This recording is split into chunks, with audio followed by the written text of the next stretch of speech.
Hello friends, എല്ലാവർക്കും എൻ്റെ പുതിയൊരു വീഡിയോയിലേക്ക് സ്വാഗതം. ഇന്ന് ഞാൻ വന്നിരിക്കുന്നത് കോളിയാസ് പ്ലാന്റ് വിശേഷവുമായിട്ടാണ്.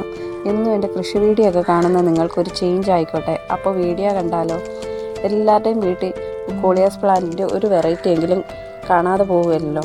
കോളിയാസിൻ്റെ പ്രത്യേകത എന്തെന്ന് വെച്ചാൽ ഇതിന് ഞാൻ അധികം കെയർ ഒന്നും തന്നെ കൊടുക്കേണ്ട ഒരു ആവശ്യമുള്ളതായിട്ട് തോന്നിയിട്ടില്ല.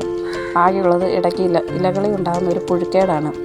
അപ്പോൾ ഇതിൻ്റെ ആ കേട് ഇലകളിൽ നിന്ന് നുള്ളിക്കളയാണ് ഞാൻ ചെയ്യുന്നത്. വേണമെങ്കിൽ നമുക്കിതിനെതിരെ മരുന്ന് സ്പ്രേ ചെയ്യാം. എനിക്കങ്ങനെ വിപുലമായ രീതിയിലൊന്നും ഇല്ലാത്തത് കാരണം ഞാൻ അങ്ങനെയൊന്നും ചെയ്യാറില്ല. വെയിലുള്ളിടത്ത് വെക്കുകയാണെങ്കിൽ നല്ല കളർഫുള്ളായി ഭംഗിയായി ഇലകൾ നിൽക്കുന്നത് കാണാം. അപ്പോൾ ഞാനിത് എങ്ങനെയാണ് നട്ടുപിടിപ്പിക്കുന്നതെന്ന് കണ്ടാലോ? അതിനായിട്ടൊരു ചെറിയ തലപ്പും ഞുള്ളി ഇതുപോലെ ചെറിയൊരു കവർ നട്ടുപിടിപ്പിക്കും. അതിനുശേഷം ആ കവറിൽ നിന്ന് മാറ്റി അല്പം കൂടി വലുപ്പമുള്ള കവറിലേക്ക് മാറ്റും.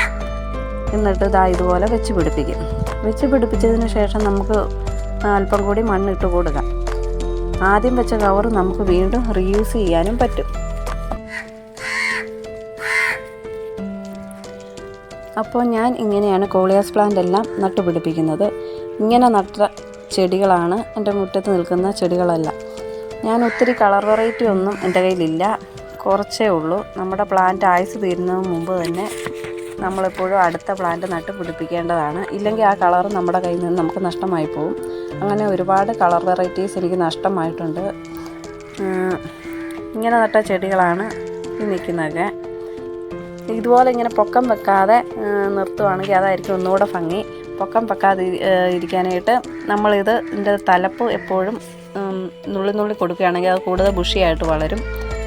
കൊടുത്തില്ലെങ്കിൽ ഇതുപോലെ നീണ്ടു വളർന്നു പോകും. അപ്പോൾ എൻ്റെ വീഡിയോ ഇഷ്ടമായ എല്ലാവരും ഒന്ന് ലൈക്ക് ചെയ്ത് സപ്പോർട്ട് ചെയ്യണേ.